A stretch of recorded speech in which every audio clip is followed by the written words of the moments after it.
some reason I've gotten a ridiculous amount of messages recently.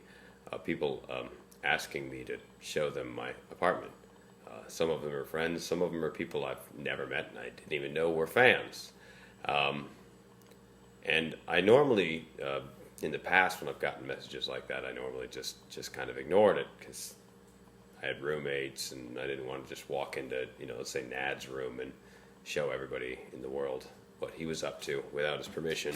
But now I live alone and I like it, and I thought, hey, why not? I guess I'll give people a tour. I'll start with the first thing behind the door. My Wiimote, I guess you could say gallery. It's just the Wiimotes. I hung a big black curtain up behind my shit-ass couch. I'll get a real couch one day, but that was pretty much, I bought that when my friend Sean came into town so he'd have a place to sleep. Otherwise, it just had chairs. This is a Devil's Rejects towel I got at the Devil's Rejects signing when I first started doing Aural Salvation. In fact, before Aural Salvation even existed, I was doing an interview for them, and I got that towel.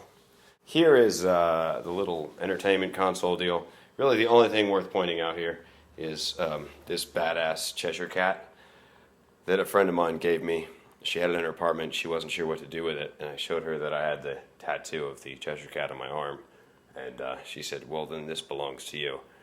And it's one of those situations where I wanted to be polite and say no, because that's what you do, is you go, no, I couldn't. But I also was like, holy shit, that's fucking cool.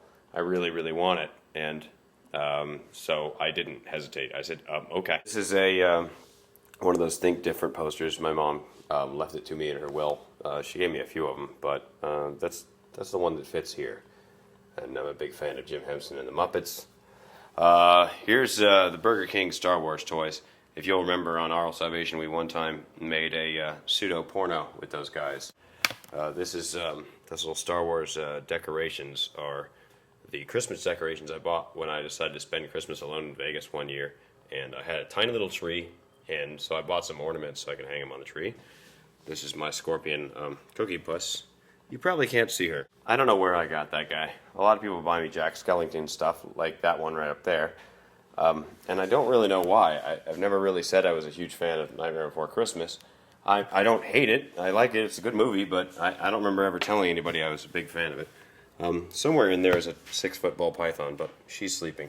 The world map here, my dad sent that to me when I was 19 to show me that we weren't that far apart on the world, because I lived at the time here in Phoenix, and he lived in Texas, and he still does. Which really, when you look at the whole world map, that's like an inch, and yet I still haven't gone to Texas to visit him. There's my DVD collection. I have a pretty sizable collection. My command center, the desk and all the wackiness, it would take me like 6 hours to get through all the shit that's going on here. But basically, that's where I spend a lot of time, is right there at that desk. This here is my whiteboard.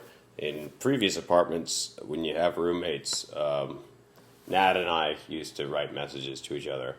But now since I'm alone, I kind of thought, well, what the fuck am I going to do with a whiteboard? And it's become my comedy notes. And so before the last gig that I did, I wrote the set list out, and you can kind of see it right there, very briefly. This is a Darth Vader head that somebody gave me, and then I don't remember where, but I bought that bust, that mannequin bust, and I just thought it looked really interesting to put them together. And then my cat Bushka's water fountain serves as his penis. Say hi, Bushka. Yeah, there he is. This is one of my pride and joy situations here. This is my new liquor cabinet. I went kind of ridiculous when I moved in here and decided I needed a shitload of liquor. And so I bought a shitload of liquor. And you can kind of... These, Eddie Allen gave me these when he came on Aural Salvation. These are those color-changing lenticular horror portraits he does. And I hung all of them up together. And it just looks way cool. This is my bathroom. Not much to see, but I did want to point out... oh, look. There's you. Yeah, that's my Ron Jeremy picture. I met him at a porno convention, and he was just signing stuff. He said, what's your name? I said, my name's Mitch, and he wrote, to Mitch, Ron Jeremy. I didn't even know he was... I just wanted to shake the dude's hand. I just thought, like, oh, I'll say hi. And sometimes you get a fucking picture out of that. This is my new straight razor that I bought. Yeah, I shave with a straight razor. It's far more entertaining than using some Gillette thing or whatever. And, you know, it feels sophisticated. This is where the magic happens, so to speak. This is my bedroom. I'm not fond of regular lights, so I usually hang up those rope lights. And it gives a nice red cast to the room, and it's just enough light for me to see around. These are my guitars, and if you thought you never knew that Mitch played guitar, you'd be right, because I don't. But when I lived in Seattle, my grandmother passed away, and she left a bit of money. Just enough to where I basically was like, I could probably buy part of a computer, because I use Macs, and they're very expensive, or I could buy something that might last a while. So I decided I was going to learn to play guitar, and I bought the guitar of my dreams. That would be this Gibson here, Les Paul. It's dark red with black hardware. It's a very nice guitar, and I really like it, but I can't play it. So it needs an amplifier so I could properly hear it, and I was getting tired of plugging in an amp and pissing off my neighbors, so somebody bought me an acoustic guitar, an ex-girlfriend of mine, many years ago. Bought me an acoustic guitar so I could learn, and here and there, I do play it, but I'm not very good at it. So kind of what I've decided at this point is, if and when I have children, whichever child hits 17 first and is at all interested in music, we'll end up with the Les Paul. This is, I think, the last thing my mom made before she passed away. She made it for me. My stepdad says it was one of her goals that she wanted to accomplish. There's a lot of emotional shit in there, and it doesn't really matter. I won't get into it because you don't care. That's my dad playing golf at Pebble Beach, which he calls heaven. You can't really tell, but up in the corner it actually says heaven. There's a picture of my mom with a riding crop. And actually, when she showed me this picture and sent it to me, I said, you know, it's funny. Some of my friends have one of those too, but for an entirely different and much more frightening reason. And it took her a minute to figure out what the fuck I meant.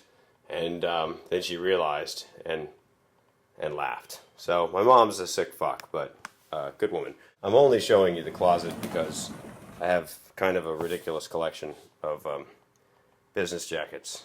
Kind of obsessed with them. The only other thing in the closet that's worth mentioning, this represents close to, but not exactly. This represents about 1/3 of every Oral Salvation episode that was ever aired. Each one of these sleeves, as you'll see in a second here, holds 2 DVDs.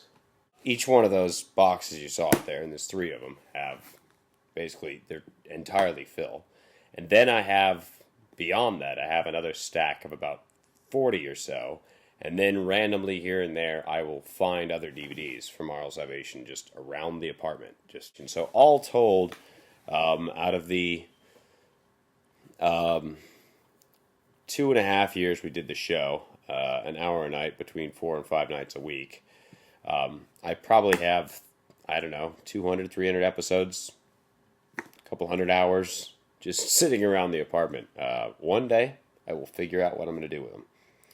And I get yelled at a lot by people who like the show to do something. But that's a lot of fucking work. My bedroom didn't come with a door. And I didn't really care. But then, again, I had Sean over, and I thought, well, I should have some kind of separation. And I have a hallway door, but then what if he wanted to go to the bathroom? He'd have to walk past me and whoever humping. So I put a curtain up as my sort of door, and it holds in place with a tie, like a tie I would never ever wear. So that's kind of neat for me. I don't know. I get a kick out of that thing. Anyway, so that's pretty much that's my apartment, and I hope you enjoyed this terrible, fucking boring ass tour. Thank you.